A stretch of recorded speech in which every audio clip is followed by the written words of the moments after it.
નવા વર્ષના બધાને સીતારામ. એક અગત્યની વાત કરવાની છે ચોકભાઈ. હા ભાઈ.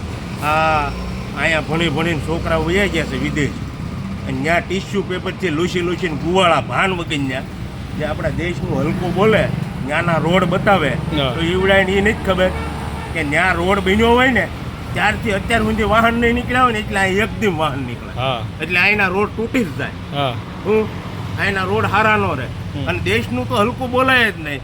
સાલાવ તોલાવ ત્યાં જાય છે શું બોલવું એ ભાન નથી રહેતી ઈવડાને કે ત્યાંના નેતાઓ અભણ છે ને તેમ છે ને. આ દેશ અભણ લોકોએ ઝાંક્યો છે ત્યારે જ અહીંયા પહોંચ્યો છે. તમારા બાપ દાદાઓએ તમને ભણાવીને ત્યાં મોકલ્યા, એ બધા અંગૂઠા સાપત છે, કોઈ ભણેલો નહોતો. એ બધાય તમને ત્યાં મોકલ્યા છે, ત્યાં બેઠા ચલાવ ટીશ્યુ પેપરથી લૂસીને દેશની હલકી બોલો છો. બોલવાનું જ ન હોય કોઈ દેશ વિશે હલકું, સારું જ કહેવાનું હોય. અહીંયા હોય કે ના હોય, દેશનું હલકું બોલાતું હોય છે. નવા વર્ષના સીતારામ. આજથી ને એક ડેન્જર વિડીયો મોકલી છે. સીતારામ.